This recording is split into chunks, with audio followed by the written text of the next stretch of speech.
Our border industry is about to experience inclusive transformation through the introduction of more efficient, affordable, and clean motor vehicles. With this intervention, owning and operating a border will become affordable, secure, and profitable. I am eager that this information reaches the seconder of my presidential nomination, Mr. Calvin Ochieng, who operates in Kilimani, so that he can escalate his hustle to the next level. I have some good news for my border friends. When I went around the country, they stepped forward and they told me they are victims of an exploitative financing system. I want to tell them, my good friends, I have some good news for you. We are developing, and by September this year, we will have a mechanism where you can get your border that does not need petrol, that will be run on electricity, one that is financed by not a predatory system, but one that respects the interests of those who purchase the borders. A healthy nation is liberated from human suffering and empowered to pursue their livelihoods and dreams without the hindrance and underperformance associated with ill health. A healthy nation is a happy nation. Freedom from disease is therefore a primary plank of our agenda to perfect self-government. We are committed to do affordably, inclusively, and in a manner that enables Kenyans to receive quality medical attention from the comfort of their homes. Towards this end, we are reforming the National Health Insurance Fund to meet the urgent needs of Kenyans at the bottom of the socio-economic structure. 20,000 na shilingi milioni 1 kwa vikundi ambazo zitajisajili ili tuweze kufikisha mambo ya kupata mkopo kwa wananchi wengi. Vile vile katika mpango wetu wa ujenzi wa manyumba, nilikuwa hapa Embu wiki iliyopita, tumeanzisha ujenzi awamu ya kwanza, nyumba 100 kati 400 ambazo ni awamu ya kwanza. Nimesema nitarudi hapa Embu kama vile nitaenda sehemu zote za taifa letu la Kenya, ili tuweze kujenga nyumba 200,000 kila mwaka katika taifa letu la Kenya. Hizo nyumba 200,000 zitatupatia ajira ya vijana 1,000,000, zitatuwezesha kampuni zetu za simiti, kampuni zetu za chuma, wale wanaotengeneza viti, wale wanaotengeneza milango, wale wanaotengeneza madirisha, wale mafundi, technicians, masons, carpenters, electricians, engineers, architects, quantity surveyors, wale wanaofanya kazi katika transport sector, madereva wetu, makanga wetu, wote watajumuika na tutakuwa na nafasi ya kupanga na kutengeneza ajira katika taifa letu la Kenya.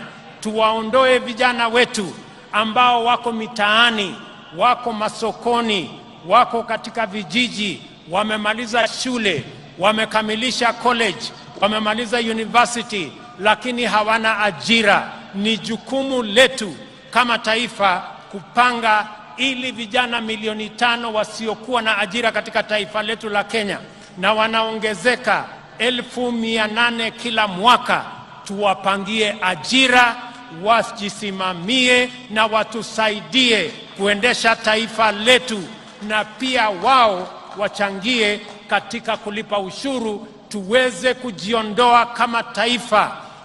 Of their shared aspirations encouraged inclusive negotiations and a collective means of pursuing them. In the last general election, the people of Kenya finally broke free. The campaign was conducted purely on the basis of important national issues, foremost of which were economic issues. Not only did Kenyans reject the old divisive politics of tribe, and tribal chiefs, but they also demanded uninterrogated, well-considered party manifestos with detailed plans for economic transformation. As a result, although the election was closely contested, it was the most peaceful in the multi-party era in Kenya. And I want to congratulate all Kenyans for being participants in this great feat. Our public discourse and political discussion and the agenda of social debate has changed for good. Substantive policy issues continue to define the national conversation well beyond the election. At the moment, there is a robust debate on the finance bill taking place everywhere in this country, in churches, social places, formal and informal workplaces, all media platforms, and busy markets, as well as in urban and rural gatherings. We are truly a trailblazing nation. Many countries struggle in vain to generate a national debate on public financing, taxation, or other policy issues. In Kenya, we have easily sustained intense discourse on the finance bill and the affordable housing policy for weeks now. The debate has remained issue-oriented, and there is no hint of divisive ethnic rhetoric at all.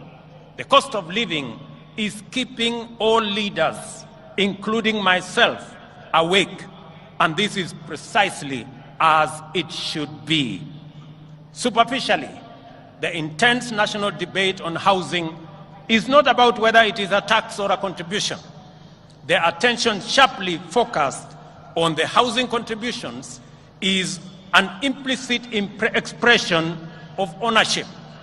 People desire better information and stronger assurance regarding the custody, security, investment, and return on their money. That is phenomenal. People are interested. How will their money be? Will it be safe? Will it be stolen? How is it going to benefit them? And how are they going to get a fair return for their contribution? I want to assure the people of Kenya that those questions will be answered. More encouragingly, the discourse on public finances and housing fund has opened our eyes to our emergence as a stakeholder republic. Kenyans today, more than ever, are fully involved citizens in shaping public policies and making institutions accountable in the manner in which they run national affairs. This is the vision of Madaraka expressed in the first article of our Constitution. All sovereign power now, it lives in the heart of every Kenyan who wakes up early to give their best, try their luck, knock on doors, and chase their dreams. We see it every day when we see traders, artisans, farmers, and other workers braving the scorching sun and enduring cold rain in pursuit of livelihood. We also witness in teachers, nurses, police officers, extension officers, and technicians who go far from their comfort zone, often beyond the call of duty, to attend to Kenyans in their communities throughout all villages, all corners of our great republic. This noble ethic of willingness to struggle by working hard and embracing risk, and of determination to achieve positive change in great leaps as well as in little installments, has brought us far and will take us beyond the horizon of our destiny. Today, I join all Kenyans to celebrate our magnificent collective achievements and the spirit of brave endeavor which inspired them 60 years ago and sustain us today. This celebration speaks to the sustained effort we have invested in perfecting our national mandate of self-government. I will highlight the wonderful ways in which we have stewarded political freedom into democratic maturity, enhanced economic freedom by empowering enterprise, and expanded social freedom by securing dignity.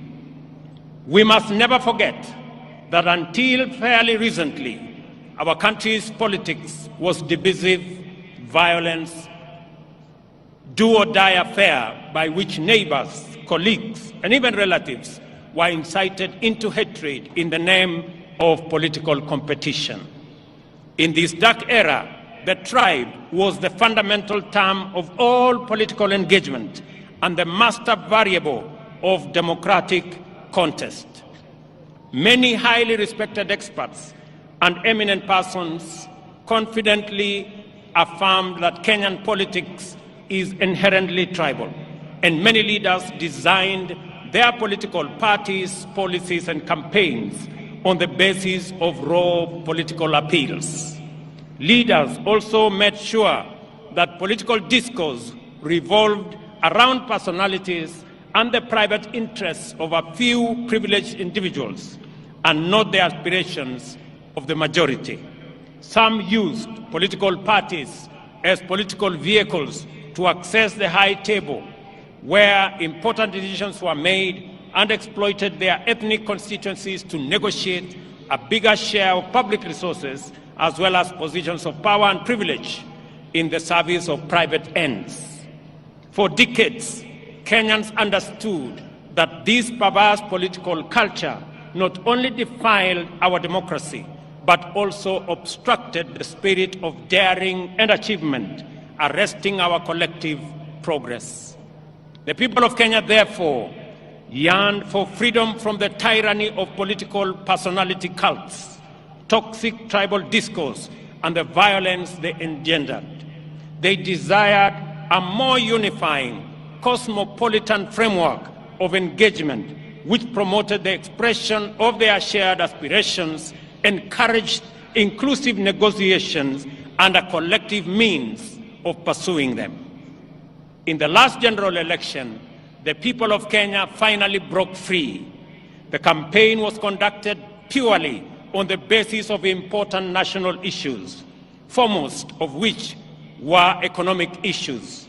Not only did Kenyans reject the old divisive politics of tribe and tribal chiefs, but they also demanded and interrogated well-considered party manifestos with detailed plans for economic transformation.